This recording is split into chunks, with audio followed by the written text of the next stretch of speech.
Okay. Hi, guys. Welcome to our Team Fitspire call. It's July 2nd. Can't freaking believe it's already July. Couple quick announcements. So obviously Summit is next weekend. I don't know if Gina's on this call, but I'm so excited. Literally brand new coach as of maybe 3 days ago and was like, fuck it, I'm coming to Summit. So she's getting a ticket at the door. She's coming with us and I'm super pumped. So that's still possible. Also, Summit 2020 was announced July 16th to the 20th. If you're not going this year already, make sure that is in your calendar for next year. I can't explain to you how important coming to Summit is. Okay. MM100 obviously launched for the coaches, for all of us. Make sure your coaches know about it, your discount coaches know about it, and that is something everyone should have purchased, and hopefully you guys are trying out the first 10 workouts because it's like this is the first launch we've even had for us to be able to get like a sneak be able to show our clients what's coming up before the customers can even preview it. So it is really good, even if since we weren't all in the test group, like this is our own little mini test group to be sharing and talking about it. And then the rest of the release after these 10 workouts is on, I think it's actually the 29th. And then we can plan to start our groups in August. I'm still open to doing just like a big group if we want. We can discuss that like as time gets a little bit closer. And then I would love to hear Jen's was in the test group, had incredible results. So I'll let her talk a little bit about that maybe at the end.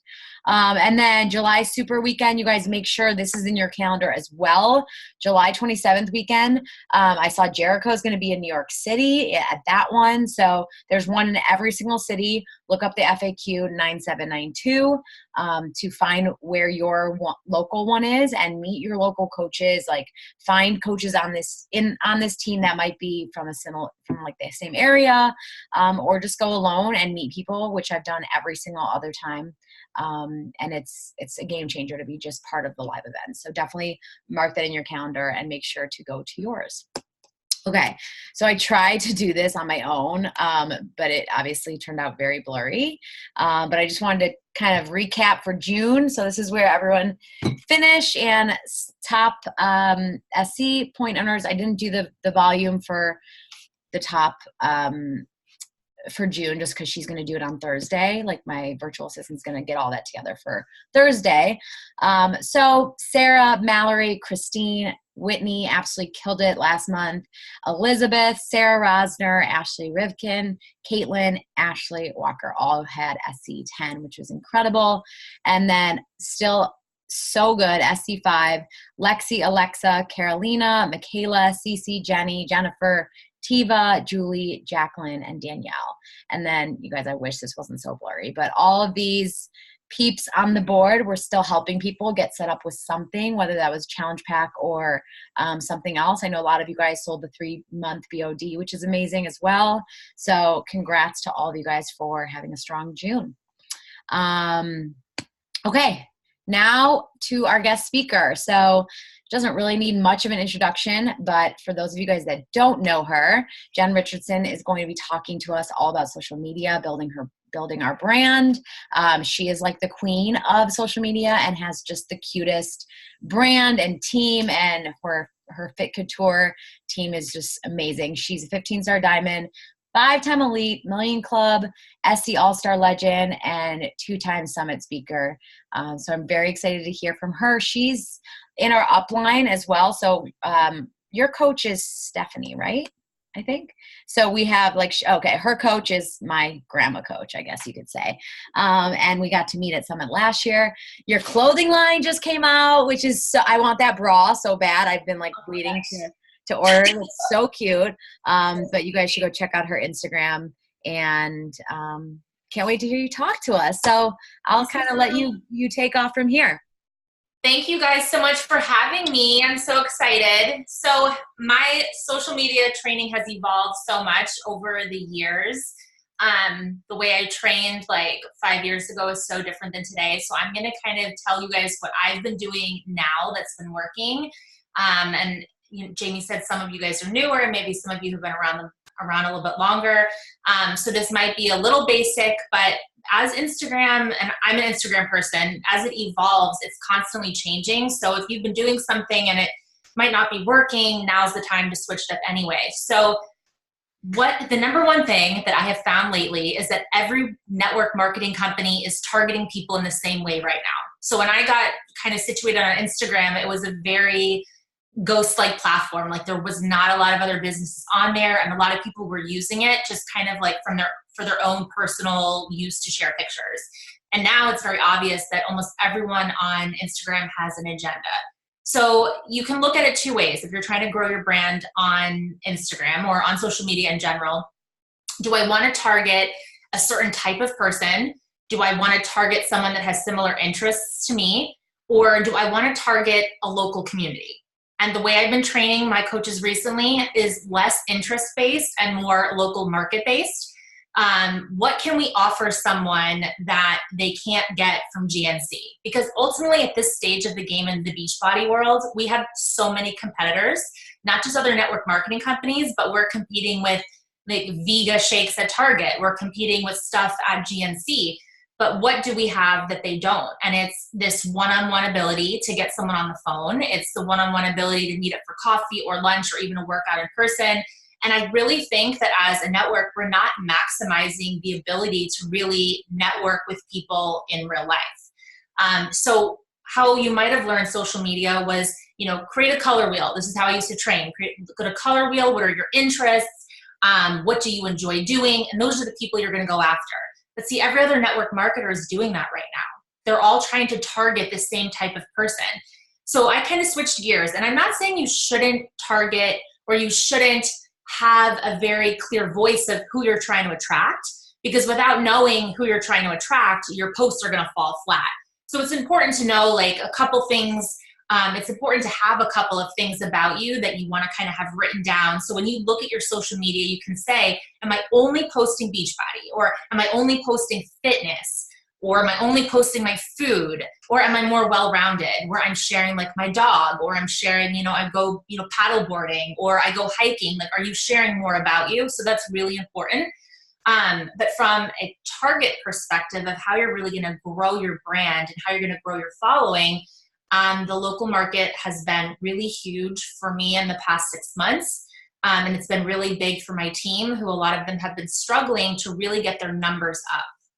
So what I started doing is I started scouting hashtags that were market-based as opposed to interest-based. So I'm in Tampa, Florida, so I targeted kind of Tampa and the surrounding areas. I did a lot of hashtag research of what big local businesses were using, and these people will do the work for you if you're trying to go that route. If you're trying to go the interest route, you want to find big companies, maybe their clothing brands, maybe their shoes, not like a Nike, but like, I don't know if any of you shop at like Vicky Collection, but I look at them and then I look at the kind of people that are following them. So these other big accounts are a great way to find people to follow. But if we're talking local market, there's big restaurants, there's bars, there's venues. So you go to these places and you're like, what hashtags are they using? And then you take them and you're going to use them on your posts, but not just use them on your posts. You're going to grab them and you're going to start scouting those hashtags for the people using them. Because these people, if they're following these local businesses, because remember, there's not a lot of people that are going to follow a local business that don't live locally, as opposed to a person, maybe it's a Tampa influencer. Well, there might be a lot of people in the country that are following this Tampa influencer, but if you're following a business, they're more likely to be localized.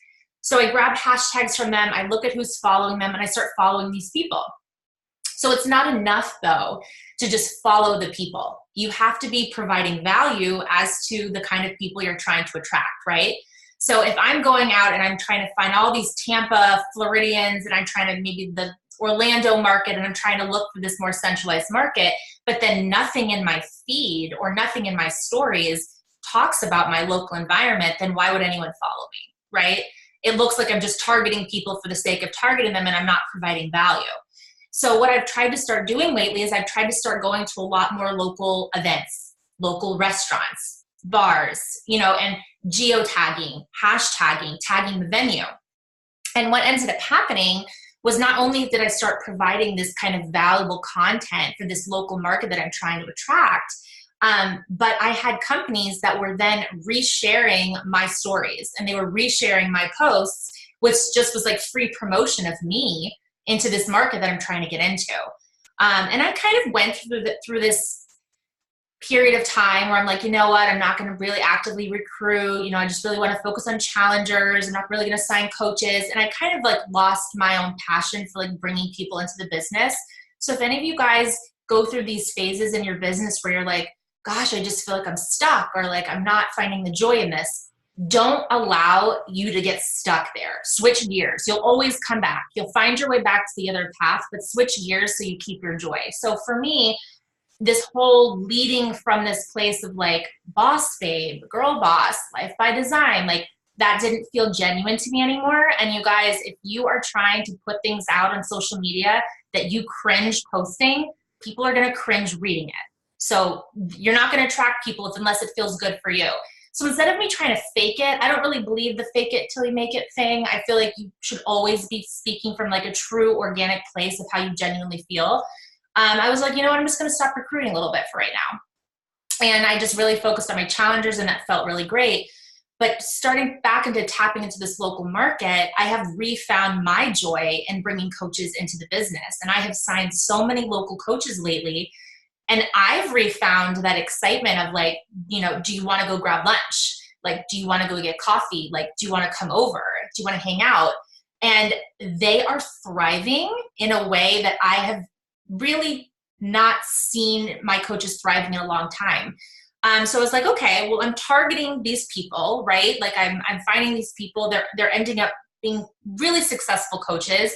So how do we duplicate that from not just a coach perspective, but from, you know, a challenger perspective too? So part of, you know, social media and people that you follow is they offer, you know, different events that you can do, right? So I would host these virtual boot camps. So I don't know if you guys use social media, you know, just if you're doing like calls to actions, you're kind of chronicling your day, which is important to do that. But I started using my Insta stories as a way for people to check in with like their fitness goals, like through my feed. So that's something to try if you haven't. Use polls, use questions, use the quizzes, use these things where people can interact with you.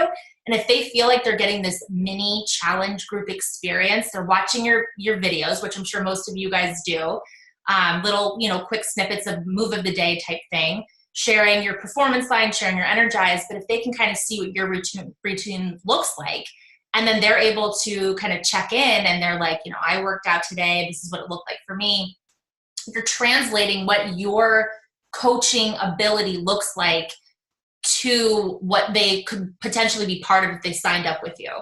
And I found that kind of this local market of people, they were much more, what's the word? Like they were much more intrigued by being able to see what my daily routine looked like because it looked very doable for them, being that we're in the same environment. I don't know if that makes sense, but I think sometimes, you know, when I would watch these people like in Pacific Northwest, I don't know where all of you guys are located, but I would watch like people hike and they would be outdoors and it's like these beautiful huge trees, and I'm here in like the 100-degree humidity. I'm like, that's not like what it would look like for me, like to be active outdoors.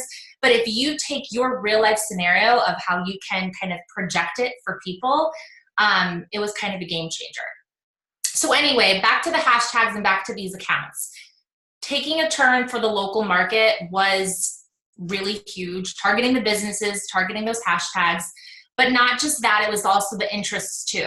So I was looking back on my social media and I'm like, okay, so I'm sharing these restaurants, I'm sharing these bars, I'm kind of this niche market of who I'm trying to target, but I kind of lost sight of like the other stuff, who I was. Like the mom life and the beach body kind of aspect. And that's really easy to do. And I'll tell you guys, one of the biggest mistakes that I think maybe newer coaches make when they jump into coaching is they go two polar opposite extremes. And it's this balance, this constant balance that we're doing. They either go all in beach body. And if you take a look at your feed and it's like sweaty selfie, sweaty selfie, sweaty selfie, quote, quote, quote, inspiration, quote, sweaty selfie, right? And then it's like a lot of this. I've done it. It's okay if you've done it too, because I've totally done it. Or it's like, I'm afraid to post anything Beachbody related. I'm going to like not have it in my profile at all. And I'm going to just post about my kids and the rest of my day. So there are some apps you can use where you kind of plan out your day. I've never used an app, but I use my notepad. So I have 4 things that I try to target on my page, and I look through my feed to make sure that I'm touching on all of those things. So if I would recommend to you guys, as you kind of divert onto, if you're trying to tap into a local market or you're trying to tap into your interests, know first and foremost, Beachbody is like your goal. So while you're trying to do all these other avenues that I'm teaching, I'm talking on, and this is kind of why I'm bringing this up, because I watch a lot of my coaches that just went in this complete direction of only sharing local market stuff, and then they forgot that they're a coach. But write down like 4 things, and one of those things has to be Beachbody. So everything is going to kind of revolve around that, but it doesn't want to be, you don't want it to be all that, but you have to have these at least 4 things, right? No matter what it is. And then the posts that I would start putting up, I used to be very call to action-ish. I don't know if you guys do very direct call to actions or not, but I found that they stopped working as well. Where you were like, I'm running a challenge group. It looks like this, it looks like this, it looks like this. Drop your email below if you're interested. Do any of you guys do calls to actions like that right now? So I was doing them for a long time, and then they worked. People dropped their emails, and then no one did anymore. And then I was like, okay, how can I still have like a hard call to action on social media where people are going to respond? And Insta stories works for me. I know that's not going to work for everybody, but I was like, how can I translate Insta stories into a call to action that you could take to Facebook, you can take to your Instagram feed, or you could have in stories? How can it be a multi-platform call to action? So I started doing these polls. So I just did one the other day for Morning Meltdown 100, and I've been teaching my coaches to do them in different ways, but using some sort of emoji as a gauge of how people can respond. So a lot of people do hearts, and I think you guys have probably seen one that was like, if you have 5 to 10 pounds to lose, like do the red heart. I would say steer away from that. Go really outside the box with your ideas of how you can poll people. People love to give their opinions. They love to give their opinions, and you want a way to collect names. So when I started doing these little mini call to actions, I started with my Instant Pot. And this was like probably a few months ago. But I was intentionally cooking a lot of meals using my Instant Pot, and I was intentionally not sharing recipes, but I was making them look really simple. So I would like take pictures of me with the chicken and the cut up veggies, and like putting everything in Instant Pot. Because you want people to ask you, like, what are you making? What's the recipe? So that you can lead back with something else, right? So it's all of this breadcrumbing that you're doing, but in your head, you have like this mission of like where you're going with it. So people would be like, oh, what is this? I'm like, well, I'm doing, portion fix. And so I kind of use my containers to, do the crock pot. I have a free guide that I can send you about it, blah, blah, blah, blah. But breadcrumbing is happening through my stories. You guys can breadcrumb through your Facebook posts. You can breadcrumb on your Instagram feed, but kind of lead up to this call to action that's going to come the following week, or maybe even 2 weeks. Give as much time as you want, but know in your head you're going there. So then my big call to action was talking about, I was like, drop a heart eyes emoji if you have picky kids in your house. Drop a, whatever. I gave like all these examples of these different emojis they could drop, but they weren't specific to like me saying that I was running a challenge group. They weren't specific to me saying that I was trying to necessarily sell them something. It was more so like, what does their household look like? Do you have to make separate meals for you and your spouse? Do you have a household that has dietary restrictions? These kind of questions, right? But there's no hard call to action. So this is kind of phase 1 of how I use social media to translate it from like what the business looks like into like a harder sell. And so then all the people that dropped their emojis below, I wrote all their names down, put them into my Google Sheet, and then I messaged them all and I said, I'm running a group and you don't have to join it. I have a free guide that I can send you. And you guys, I don't know if I've sent you my guides, Jamie, but I have like all these guides for Ultimate Portion Fix, 2B Mindset, Beachbody on Demand. I have like all these PDFs that I'll send links to them. And I'm like, okay, You said that you have this issue. I'm running a group that specifically talks nutrition. And if you're interested, let me send you the guide. And if you're interested after you read the guide, I'd love to get you into my nutrition group. Okay, so that was like the first phase of your call to action, right? Then the second phase of it goes into the hard call to action, where I was running what I called Slay Girl Nutrition Boot Camp. So how I mentioned to you guys, I was like branding boot camps and how that was kind of working for me on social media. I branded it as a Slay Girl Nutrition Boot Camp. And I was like, remember when I was talking about, the food I was eating, and I was using my Instant Pot, and I was using, I was showing you guys what I was doing there. Now we're going to actually run a full-on group. But you have this massive list of people. Every person that responded to your story asked about your recipes. Every person that dropped their little emojis as you did your breadcrumbing polls, all the people that might have answered your questions, stuff like that. And then you were able to like full circle do a hard call to action. So I did Slay Girl Nutrition Boot Camp 2 ways. One was virtual. So for all of your people kind of online, your social media people, your Instagram friends, whomever. And then I did Slay Girl Nutrition Boot Camp in person. So I actually invited people to my house and I showed them what it was like to prep the containers, to what the meal looked like and all of this stuff. So you have 2 different kind of aspects of how you can run your boot camps. And I share kind of like that big picture of talking local market and talking interests, because you don't want to pigeonhole yourself in that you're just focusing on one or the other. You kind of want to have this big picture version of who you're trying to attract. And obviously, you're going to have clients that are not local and you can't, but you're offering something that probably other people in your area aren't, by having this branded boot camp idea that you can bring them to your house if you feel comfortable. Mine happened to be a lot of my neighbors in my neighborhood. So I had like 15 girls over, and they were all kind of, people I was friendly with, moms from the school and stuff like that. But you're branding this boot camp in a way that nobody else is. When you look on social media, you kind of look at what other coaches are doing, or even other MLMers, they all have these very like generic names of how they call what they do. Like my, weight loss, or Avid Booty Challenge, or they have like these names that you kind of hear over and over again. And so I kind of wanted to step outside the box with that. To that point, I found that for a long time, I was taught to brand yourself. So like you're your brand, you grow your brand. Who are you? You want it to look a certain way. And I found that stopped working.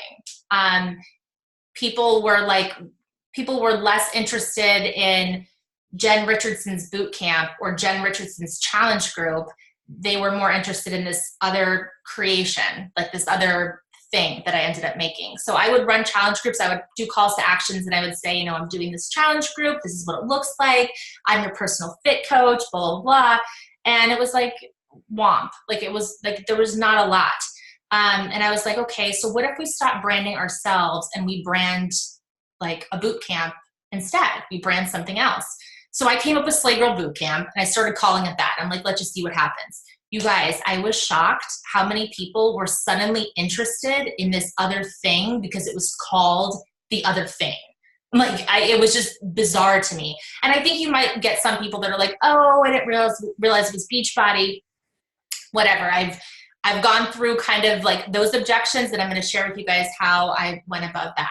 So Jamie, you still work at SoulCycle, right? You still?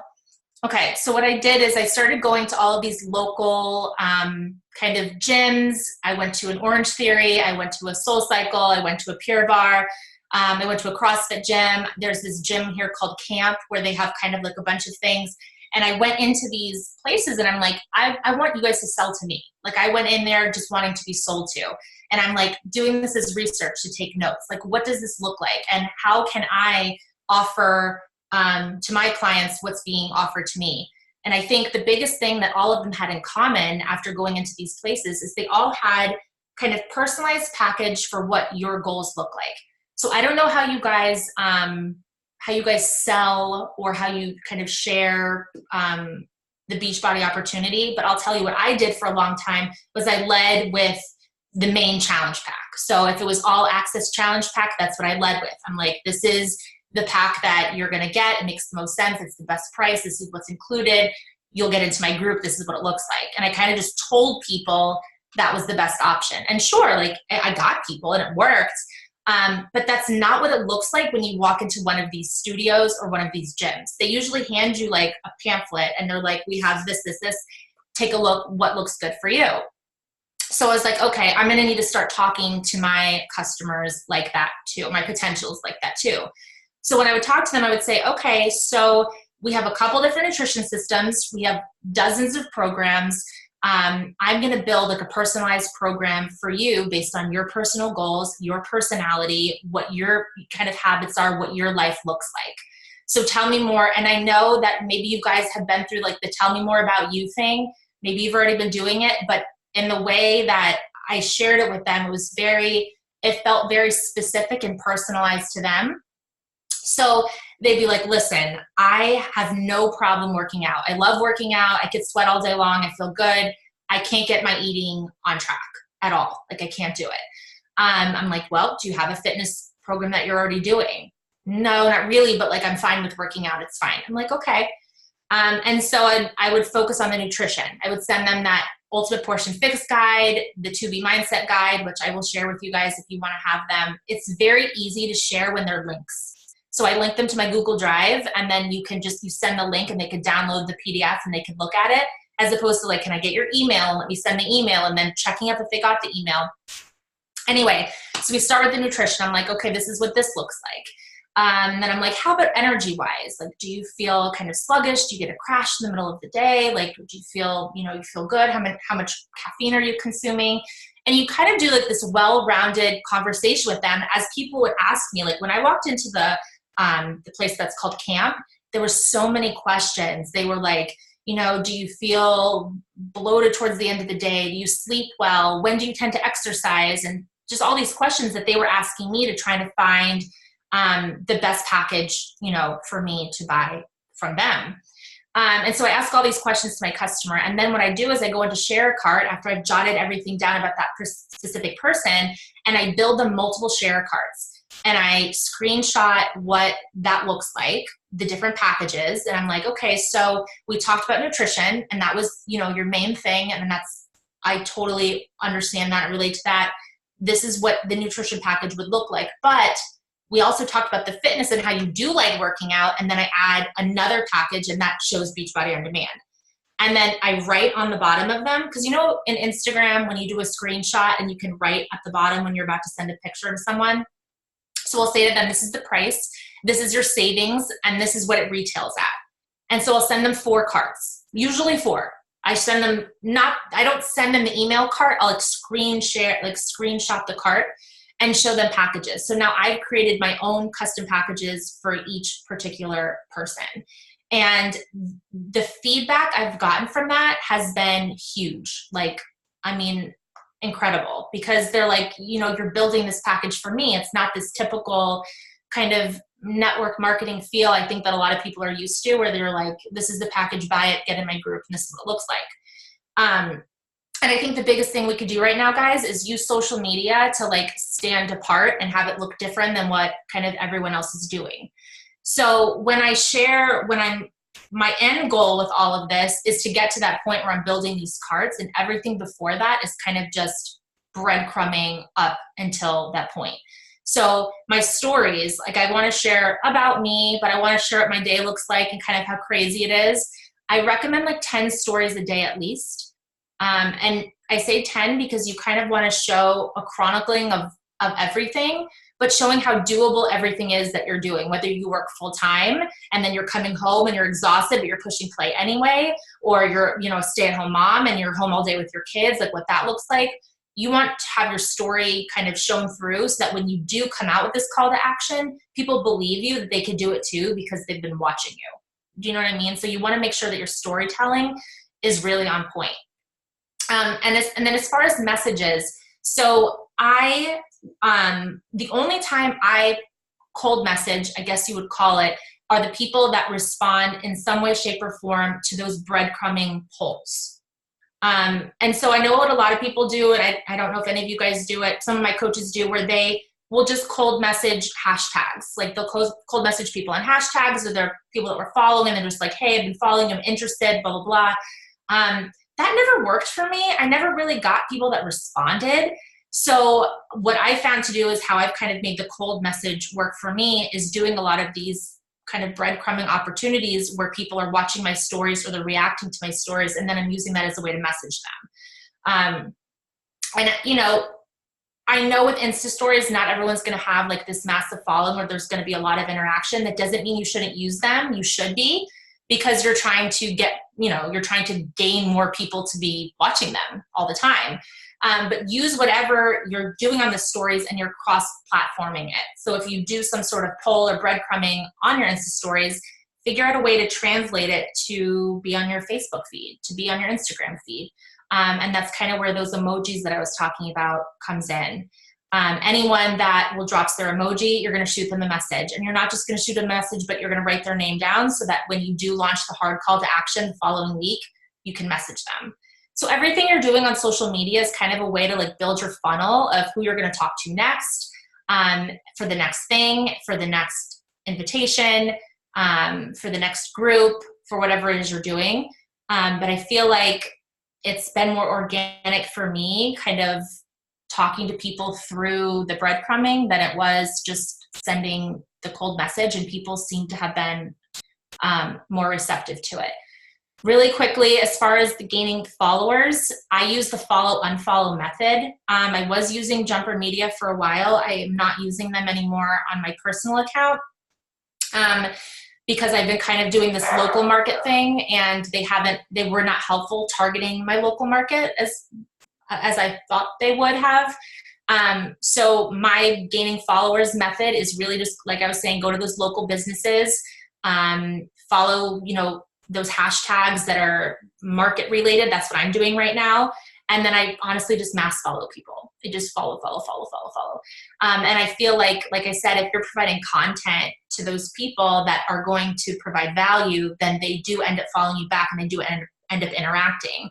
But if you're following a bunch of people in your market and then there's nothing in your feed that provides value for the people, you probably won't get a follow back. So just keep in mind, the people that you're following, if you're not providing value back to that interest, there's not going to be like a good return rate of people following you back.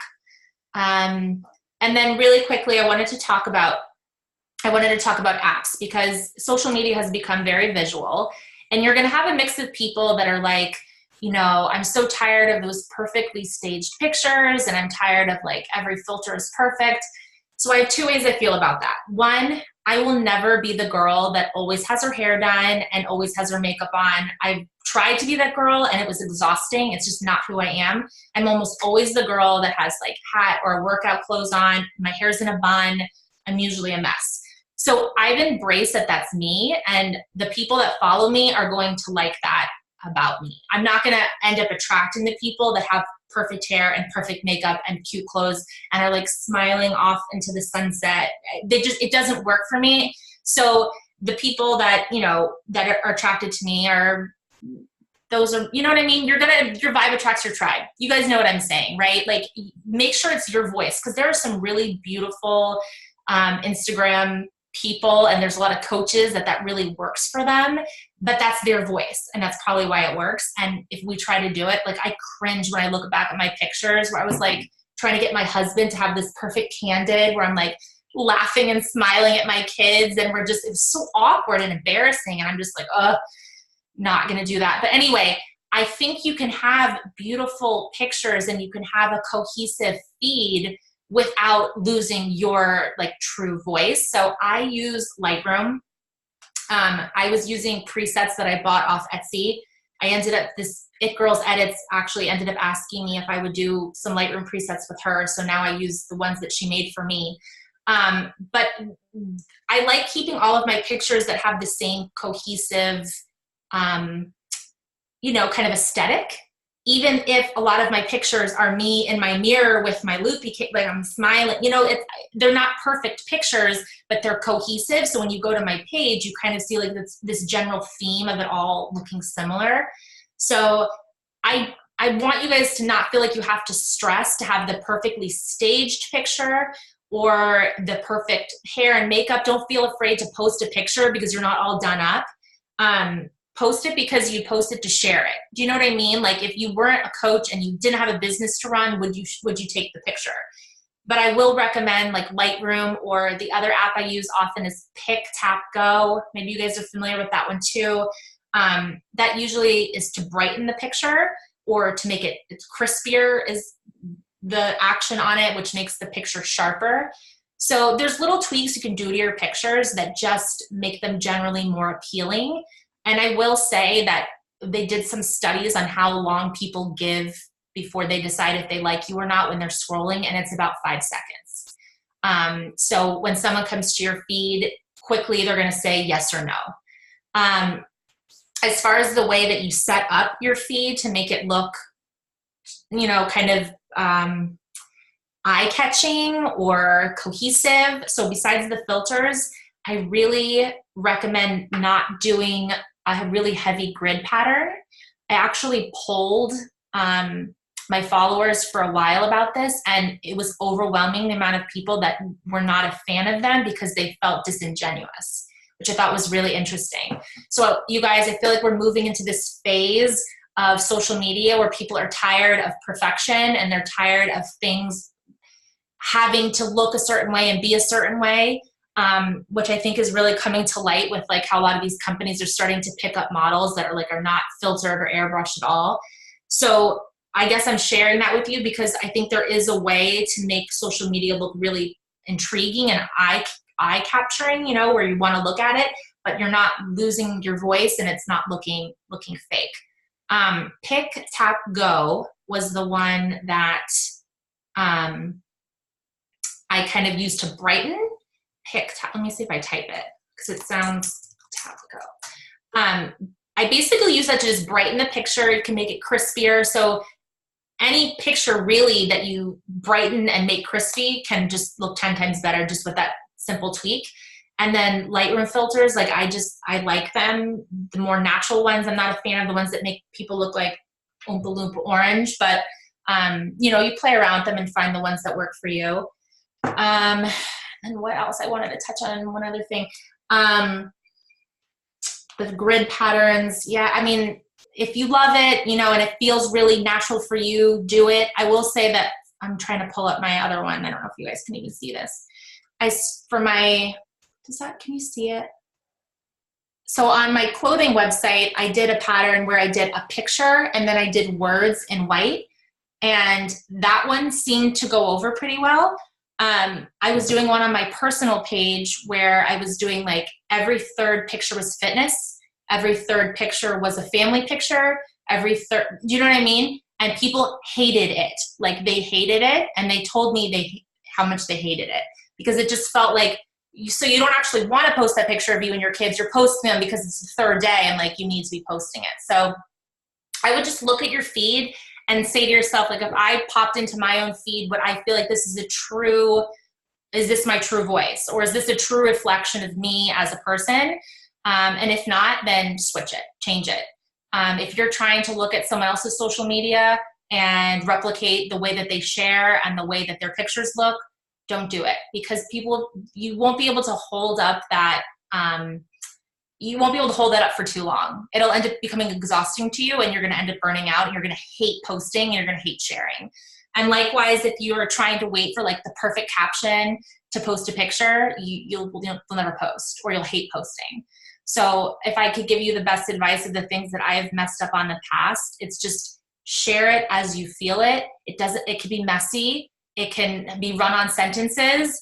It can, it doesn't have to be this perfectly crafted post for it to have an impact to someone if you're speaking from your heart. And as corny as that sounds, it's freaking truth, like I promise. Because I've made all these mistakes like 1,000,001 times. But I think I ran through everything I wanted to talk about. So if you guys have questions, I can look in the chat and see if there's specific questions or Jamie, if there's something you wanted me to touch on that I didn't. First, I just love the whole local market thing you've been doing. I actually saw that in the champion page that you were talking about. I think it's definitely something that I have not focused on. I know probably most of this team has not as well. And I think it's amazing because I think we're all like, we have this community here because of coaches, we have this community that we love, but our clients don't get that same thing. And I think that is like, there's such an opportunity there to like actually even connect on a deeper level. So I love that. All the social media stuff was really, really good. Let's see, what questions do you guys have? Can you explain again with your stories how you're making this look like a group? Yes. Okay. So a lot of it is the breadcrumbing. Like I want them to feel like if they got a glimpse, and my kids are being loud now. I'm not sure if you can hear them. Like if you could get a glimpse of what my challenge group would look like, what would that look like? So do you guys do check-ins in your challenge groups? Because I do check-ins. So I'll do check-ins on my stories, like who got their water in today? And I'll be like, I've been awful. And I'll share like where I'm falling. Or the other day, like I was on this long road trip and I was so close to just being like, I'm getting the fries and the Coke because I'm so hangry. And then I didn't. And then I shared it on my stories, but I shared it in my challenge group. And then I'm like, is anyone else like this? Does anyone else feel like they just can't, like they can't not get the bad food when they're super hungry? So I'll ask these sort of questions. And then with food too, I'll be like, who's cooking dinner tonight for their family? Is it Taco Tuesday? What's going on? Just a lot of kind of interacting type of questions that you would ask your challengers in your group, but I'm putting it in my stories. And then I feel like people get to know you on like a coach level. And I think that's like the missing link for a lot of the way we share on social media is we're projecting information. This is what my challenge group looks like if you want to sign up. This is what it looks like if you join my team. Like we're giving them information, but we're not allowing them to interact with the information we're giving. Does that make sense, or is that totally confusing? No, that's amazing. That's so good. And I think like we would have like this back and forth, like where they feel like I could be you could totally be my coach. I see the way you are coaching just through your social media. So hopefully that makes sense, but that's kind of what I do. I just felt like it was important that they saw me as their coach and not just as this girl that's preaching, Shakeology and how amazing Shakeology is all the time. Yeah. I feel like when I'm asking polls that don't have to do with Beachbody, I get 20 times more responses. And so I've learned that you have to give a lot of those just all those call to actions with just right. Stuff like that. And if you make them somewhat relatable to a way you could pull emails or pull names, so if they're food based, or if you're asking like who else struggles with trying to get shit done when you've got loud kids in the living room, ask these kind of questions. Then if you're doing a call to action for coaching, you could be like, okay, I'm running a busy mom's glimpse into coaching. Brand your glimpse into coachings to target a certain type of people too. But if you're asking all these questions and you're getting this, like Jamie, you were saying, people answer those polls, but use that as a way to collect names so that when you do run the actual call to action, you have people to message and invite to it. So that's kind of... You do a lot of your conversations in DMs and then switch to emails, or... I lose people when I go to email. I lose them. I don't know what I'm doing wrong, but like Hi. This is Mason. Hi. Hello. All right, go shower. Okay. Go shower. Yeah, go. Hi. Oh, they're little celebs. I know them. They're so sweaty. They're playing football. I lose people in email, so I keep everyone in my DMs. And this is what I do, though. I write down everybody that I flagged. So I don't know if you're facing the same thing I do, but when I try to sort my inbox by flagged or even by unread, it is so hit or miss and glitchy. So everyone that I flag, I do flag them in Instagram, which if you guys don't have a business profile, I don't think you have that feature. I think you have to have a business Instagram, which I personally recommend. But you can flag them, and then I will do follow-ups every 2 days with the people that I wrote down that I flagged. So, but everything is through DM. I know, it's like, Instagram went away, I would like lose my life. Is there such a thing as too many stories? I'm always curious about that. I would say no. There's not a thing as too many stories unless your entire story all day long is about Beachbody or like your workouts or like, you know what I'm saying? Like there has to be like a mix of what your day looked like. I will say this too, really quickly. Like I polled my feed, and I ask them, I'm like, do you guys like when I talk to the camera? Like when I'm talking, or do you guys like it better when I'm sharing pictures with text? And I would say so many of my people wrote back, and this might be because I have a lot of moms, that they're like, I can't always listen. So like when you're talking, I have to scroll through it because I can't, my baby's sleeping on my lap or my kids are screaming, I can't hear it. So what I started doing is when I do talk to the camera, I type kind of a caption of like what I'm saying. So I think people do like to see us. They like to see our face and hear our voice. It helps them to get to know us. But maybe kind of ask your following whether, how they best like to see what you share, and constantly be trying to get a feel of how they want to hear from you and what they want to hear you say. And in which way. And like Nikki Whiting was telling me, like when she polled her people, they said they love when she's talking, but only if it has captions. Like they like when she does the voice, but if it doesn't have captions, they'll scroll right through. So I thought that was interesting too. But, and I will totally send you guys the guides. I'll give them all to Jamie. I've been trying to compile all my guides in one place, like as a big PDF. I've moved everything to PDFs because attachments weren't working. Groups don't really work for me and my team as a whole. We try to do glimpse into coachings through PDFs, just sharing the information, letting them see it, and then having a very one-on-one, like individualized conversation versus like a group where you're giving all the information. Danielle said, what would you say? Like, so she's obviously, we have a lot of coaches in New York and, all the influencers. I mean, personally, I feel like those might not be your targets. Like these big influencers, I mean, at least from what I've seen, right, are not interested, or you think they're going to be the dream coach and they end up not being. And I would 100% say those influencers are probably not your target at all, because they have their own agenda and they're already kind of doing their own thing. It's interesting because I think the people that end up being the best coaches are the ones that don't start off having this massive following, but they have an attractive social media. So the ones that you look at that take pretty pictures and they're posting consistently and they're pretty active on social media, even if they have like 500 followers, like I can teach you to grow your followers, but I can't teach you how to have your voice. So look for people that have like a voice. But as far as in the local market, like New York City, you want to really hone in on a certain type of person or a certain group of people. So like this one girl that I'm friends with, she is an influencer, and she was kind of telling me like how she gets these jobs and how she targets people, but she found it in running. Like running was her thing. Those are the people she targeted. It was running brands like in New York, like more, not like, again, like not like your Nike or Adidas, but like these smaller kind of localized stores. And she tried doing collabs with them. Oh, which leads me to really quickly, back to the local market thing. Something that I started talking to my coaches about doing was trying to do local collabs where you go to your hairstylist and you're like, hey, if I paid you $50 a month, could I keep a stack of beach bars on your counter with my card? So like as your clients get hungry, they can grab a beach bar and you pass them my card.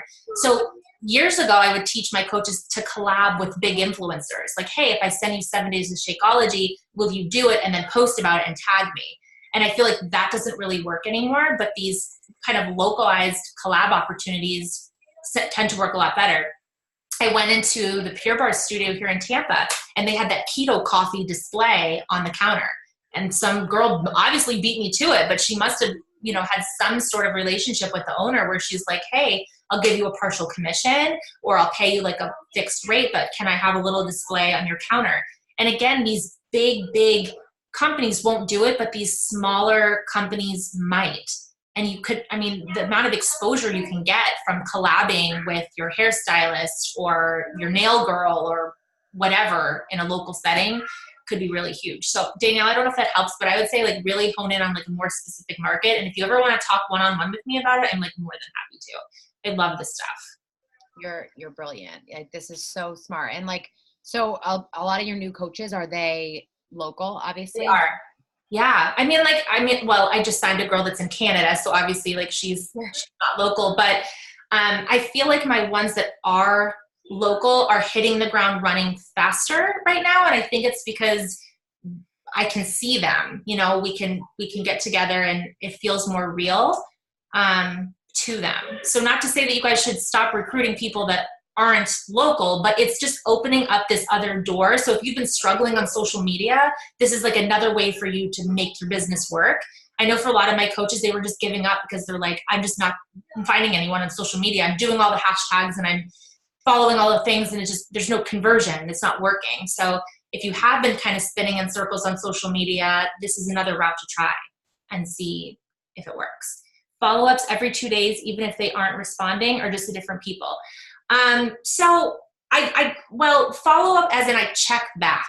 So for me, I maybe am sending like 50 or 60 messages a day. And then I'm also getting messages that are coming in throughout my stories. So this is going to look different for everybody. But for me, I will lose people unless I'm tracking them. So I will type in their name as part of like my 1 hour power hour that I do just in my Instagram inbox. And I type in their name to see, like, did they write back? Or how did we leave off the conversation? What did that look like? And sometimes the last thing I said was, read this guide and tell me what you think. Well, if they never wrote me back and then they never pop back up in my inbox, that conversation would just be gone.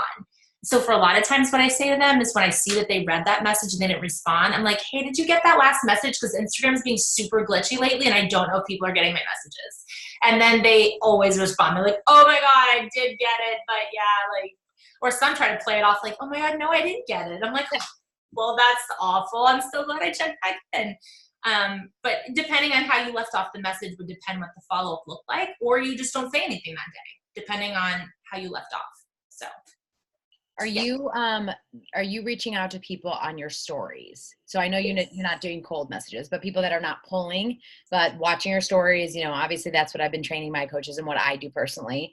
But so totally do it. Like I will be honest with you guys. I don't, but I get like probably 10,000 views on a story. So it's not realistic for me to like message the people that are watching.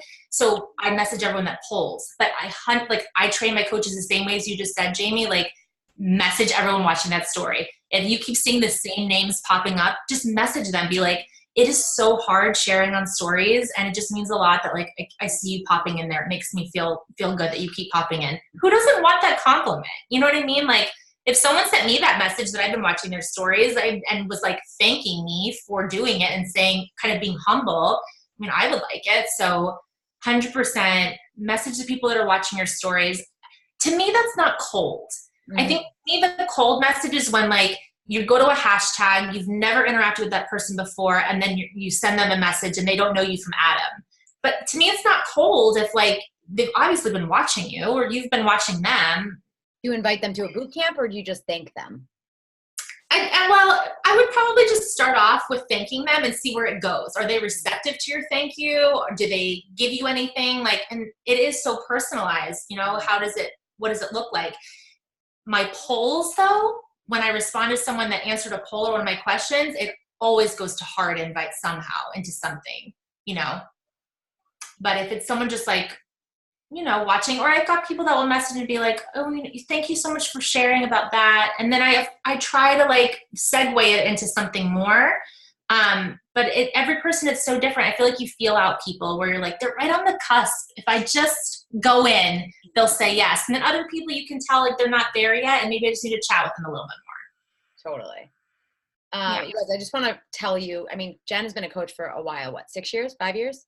So almost 7. Oh my God. So obviously 10,000 story views, like that's mind blowing to all of us. Right. But I want you guys to realize that that's a long time of building her brand. And, you know, so obviously the beginning stages of what you were doing to build your brand and to build your following and stuff didn't obviously look like what exactly. Right. I mean, I started with like 200 Instagram followers and I mean, and my growth has been slow compared to some people. You know, I have like 50,000 followers and there's some people that get 50,000 in a year, you know, it'll be different. But I will say for me, maybe it is slower, but like I try to really develop this like organic, real relationship with the people that I talk to. And I feel like that kind of goes a long way, especially when there's a lot of people out there that are just like, you know, they have one goal in mind and that's to sell you something and they don't really, you're a number. And I don't know coaches personally, like in our personal family that do that.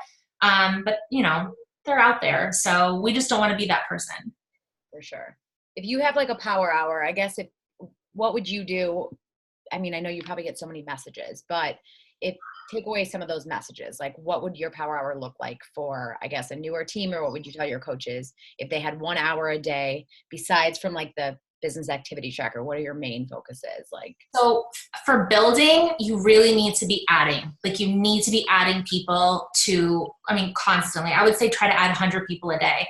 I mean, the amount of people that I was adding when I was in build mode was huge. And to me, it's really easy to pick an account, pick a hashtag, and just follow. You know, you have to look at Instagram in 2 separate ways. So like in one way, you're following people to grow your following. And then the other way is you're trying to gain people as potential coaches and customers. But they're very separate things, and they need to be completely separate power hours. So you're going to have a power hour that is purely just to grow your reach, to grow your numbers. You're not tracking these people. You're not writing their names down. You are just following people in this kind of target market that you're trying to reach and following tons of people. So this is what I would do, and break up your time as how much time you have in the day, but spend at least 30 minutes just doing follows. Just doing follows, and then spend the next 30 doing comments and messages. So you're going through the same, say you pick one account, right? And you're going through people that are commenting on all of their posts. And some of these people have like thousands of comments. But you're going through and you're following all of those people. Once that 30 minutes goes up, go to the next post and then comment on all of those other people. Just go to their page and comment on their post, comment on their post, comment on their post, watch their stories. So with their stories, I don't necessarily write back to their stories at first, but I'll do those like, you know, you could like do the heart eyes to something that they share or like whatever, because that pops up in their inbox, but it's not as invasive as like, I don't know you and I'm watching your stories, but like I'll do stuff like that. Mm-hmm. But at least 30 minutes follows, at least 30-minute engagement interactions. And then a separate power hour is finding customers and coaches. And that's where you are formulating these breadcrumbing type of ideas. So you guys, like if with Morning Meltdown 100, you are going to want to write down a list of every possible objection someone is going to have to this program, every single one that you can think of. And then you are going to breadcrumb the crap out of refuting each one of those before they even say it. So you're going to say these things are objections. So 100 days, like that sounds crazy. Who can do 100 workouts? And then you're going to talk about, but why can you do 100 workouts? And you're like, listen, it's 20 to 30 minutes. So I can do that. I mean, honestly, I was that person, and I've never done 80-day obsession, and I will never do 80-day obsession because I can't do hour-long workouts, and I can't do 80 days of hour-long workouts. That sounds like terrible to me. So when I got in the test group for Morning Meltdown 100, I was like, oh my God, I'm in a test group now of 100, like what if it's 60 minutes? And when I found out it was 20 to 30 minutes and it actually is 20 to 30 minutes, I was like, okay, I can do it. So what I share with my followers is like, I had that objection. I was really scared. And then I'm like, I'm going to get bored. So I don't know if you guys did Transform 20. I was also in that test group, and I loved it for the first half of it. And then the second half, I'm like, this is so repetitive. I feel like I'm doing the same thing over and over again. And then going into this test group, I'm like, is this going to be the same thing where it gets so repetitive? It's not at all. Like for me, like I said, it's been almost 7 years. I've never done a program like this. Jericho's amazing. She's the best energy. Like, I don't know who's not going to like her. And the program changes so much. So what I'm saying with this is lead with the objections and refute them so that when you invite someone to be part of the challenge group, you've already refuted the things that they might say. And then the only thing you have really to deal with is price. But if you're talking to these people kind of in that broken down way that I said, where what are the goals you're working towards? Like, what is your main focus? And you're building them these packages. You can find a package that works to their budget. And then Jamie and I talked about this like a month ago or so, but I have a multi-phase protocol with these people. So if month 1, they can only afford BOD, that's fine. But month 2, I have a plan to sell them something else. And month 3, I have a plan to sell them something else. And month 4, but it all comes back to like the game plan that I constructed with them. They told me nutrition was their focus, but that doesn't mean they don't want to work out. Do you see what I'm saying? So like don't feel like you're defeated if you don't sell the challenge pack at first. Sell them where they're at, but have a plan on what you're going to move them into the next month, which is really what a lot of these other companies do. You know, they're always trying to move you into the next phase of what you're joining. So, yeah. Have you been blocked when you follow that many at a time? We can't, as human beings, like we can't be that rapid. So like a lot of what these systems, when you get like a Jumper or 21 Social or these things, they use bots. So they can follow 50 people at one time within seconds of each other. But like we're slower. So like you click the profile, you go to the profile, you click the profile button, then you scroll back out, they go to the bots are how you typically get banned. And I think people that do copy and paste messages in rapid fire can get blocked too. The thing that they say is don't do more than 50 actions in an hour. But if you think about that, we're just saying 30 minutes. And I'm sure that you're not going to be able to do 50 actions within 5 minutes. Do you know what I mean? Like just human beings doing these interactions, you shouldn't get blocked. Mm-hmm. Can you say that one more time about liking, commenting, and watching stories, and to who? I don't remember what I was saying about that. So like when you have someone, or when you're following someone new, you follow them, you like all their stuff, you comment, right? Right. So I'll do, and this is my power hour. This is still how I do it. I've never changed this, but I will go and I will just do follows. So for me right now, the hashtag that I'm targeting is South Tampa. So I'll go to South Tampa hashtag and I will just look at the pictures that pop up. And again, you guys, and this is part of probably the actions not happening too rapidly. Not every picture that pops up is going to tickle your fancy. You know what I mean? Like some of them like are these frat guys holding cans of beer. And I'm like, well, that's not who I'm trying to target here, you know? But you'll go through that hashtag and you're like, follow. You'll do your follows and you'll set your timer for 30 minutes. And then I'll go back through, maybe it's the same hashtag. Maybe I'm using Moms of South Tampa as my hashtag this time. And then I go in and I do comments like, oh my gosh, your little girl's shoes are so cute. Or where is this restaurant? I need to go here. Oh my God, that drink looks amazing. If it was like a bar, whatever, stuff like that. And I'll do 30 minutes of comments like those. You want to do both because Instagram the algorithm loves interaction. They love it. 4 words or more is ideal because it sounds like a real conversation. But if you have 1 hour and that's really like all you can do, like that to me is the most important. If you're doing your posts and you're sharing like your stuff, period, the biggest thing you can do for your business is follows and engagement. Like super important. I will love 80 day. I can't, you guys. I can't. I love autumn. I just can't. I can't with 80 days. That's so funny. So question, are you doing 100-day again? I am. Wow. I'm so excited. I mean, I just really loved it. I feel like I don't know. I just love Jericho. She's amazing. And I've never had this good of results, I guess, with any program either. I feel like my body I got a lot of lean muscle that I built and I just loved it. Awesome. You look so good. Thank you. You guys are going to love it so much. I'm excited. I mean, I did it and I think I didn't trust it when I was in the test group. I did not trust it for my wedding. And now I'm excited to like go all out because I've seen all of your guys' results and I'm excited to do it like with the team, you know? I mean, I'm sure you're excited to do it with your team and like have everyone just kind of be in the same wave. So is that all you guys are doing? Are you doing it as a team? Are you just doing one? You know, how are you breaking that up now that you've had the experience like of being in it? So we're going to start it on the 29th. We're going to open it up. And I mean, Brittany Leggett and I are running like a Snoop group together. So we're hosting a live workout on Saturday with everyone in our Snoop group. So if you guys, I feel like people love that. Do you already do the live workouts with your boot camps where you're Snoop? I've personally tried a bunch and had maybe 1 or 2 people show up. Yeah, and I was like, I don't get it. I mean, I feel like I'm on Pacific Standard Time, so I feel like that's a lot of the time. A lot of people are on the opposite, but I've tried, and I want to get that going, but I don't know. Maybe poll them and ask them, like, would you guys want to would you interested in a live workout? Like I made, and I'll share it with you too if you want, but I made like it was a flyer, but it looked like an invitation. Mm-hmm. And they were like so my coaches were personally messaging people this invite. I like that. The live workout, and you can post it on social media too. But yeah, that's our plan, is to do it all together as a challenge group. And so you're doing it you're starting it on the 28th, and are you doing it, are people ongoing? You're going to keep people like, I'm going to keep adding people into it. And so the way that how I run my challenge groups is very check-in based. Mm-hmm. So like they're constantly, it's kind of like an accountability. So whether they're on day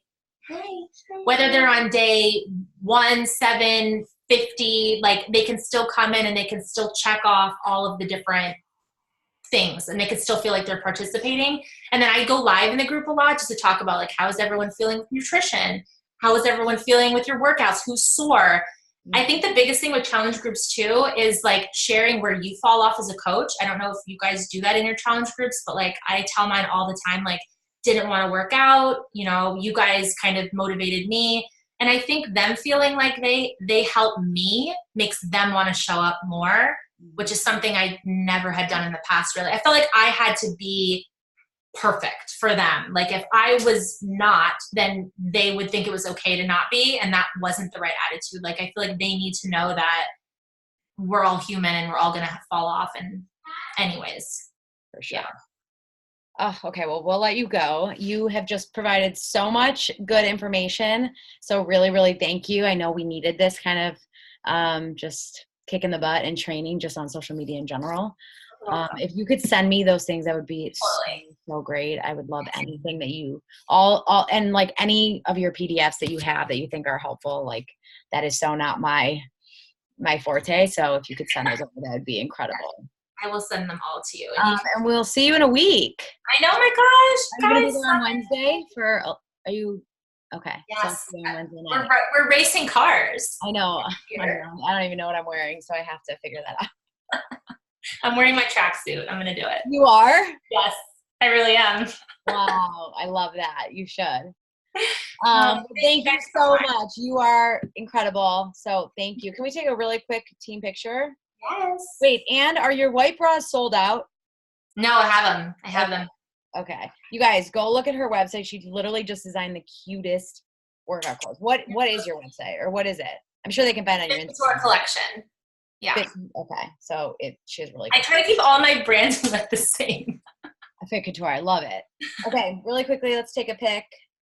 Okay. 1, 2, 3. Awesome. Thank you so much, Jen, and everyone else. You guys, I'll see you next week before I head on the airplane to Summit. Bye, guys. Thank you.